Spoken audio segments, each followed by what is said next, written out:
Hey, what's up, everybody? It's Dr. Jason Jones back with another episode of Health Made Easy. And yep, you noticed it. No fancy intro. There's going to be no fancy outro either. I promised myself that I'm going to recreate that in alignment with the new name that we created last year, Health Made Easy.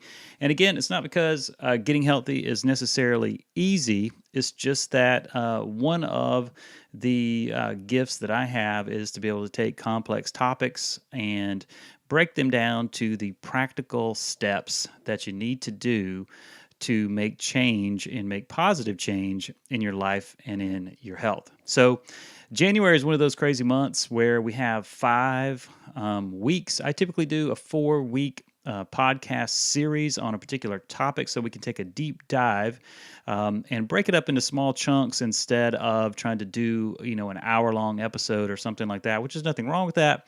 It's just I like to do small bits all along because I think we can make better progress by chunking it down. So this one's going to be a bit of a one-off, but I think also quite appropriate for January. And the topic is tips to keep your food fresh longer.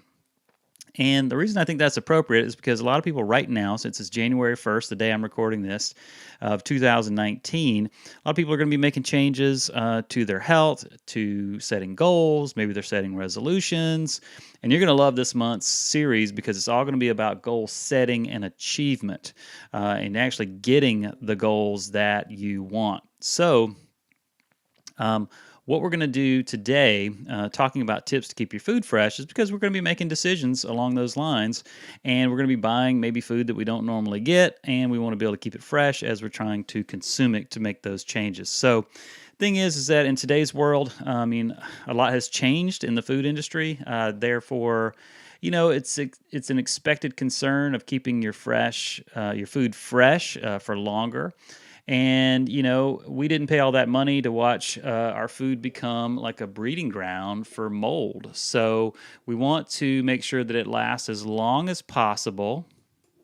And at the same time, I want to give you a few tips on how you can do that very thing.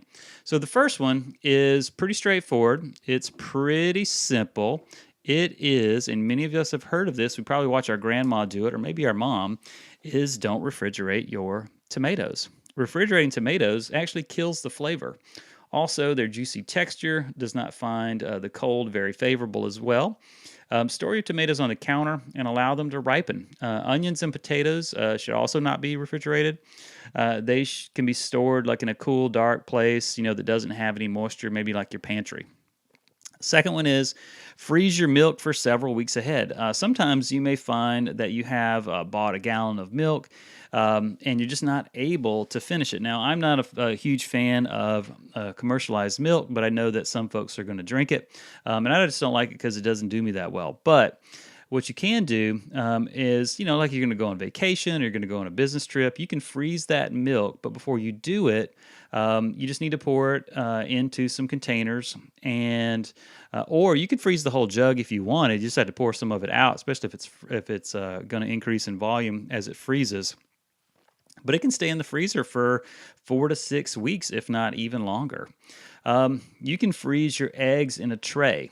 Now, a lot of times we can't possibly consume a whole tray of eggs while they're still fresh.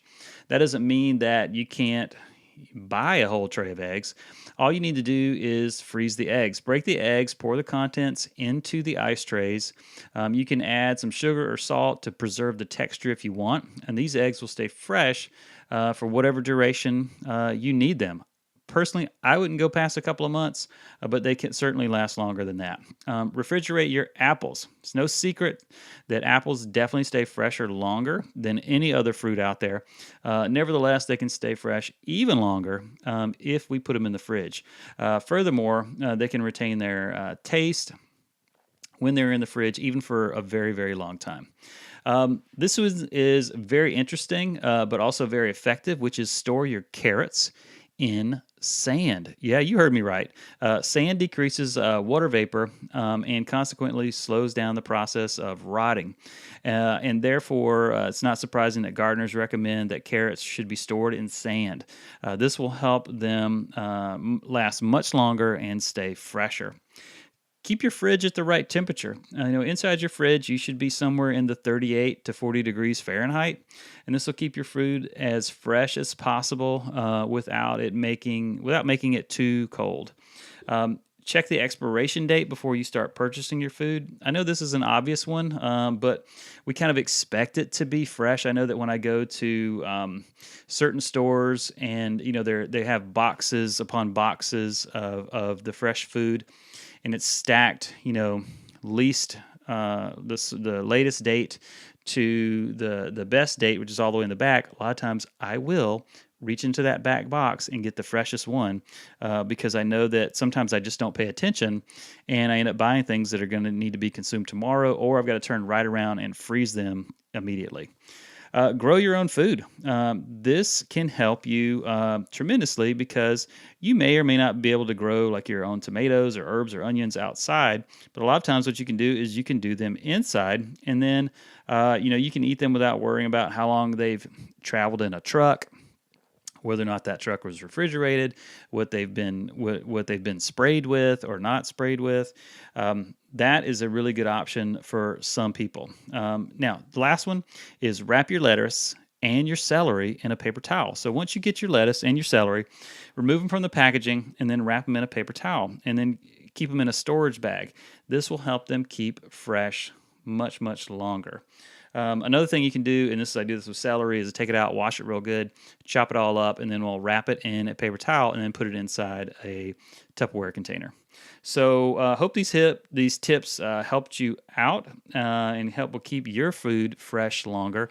Be sure to definitely take a look at next week's episodes on goal setting and goal achievement. I'm super excited about this, something I'm super passionate about, and I can't wait to be back with you guys on the very next episode. This is Dr. Jason Jones from Health Made Easy, signing out. Bye-bye.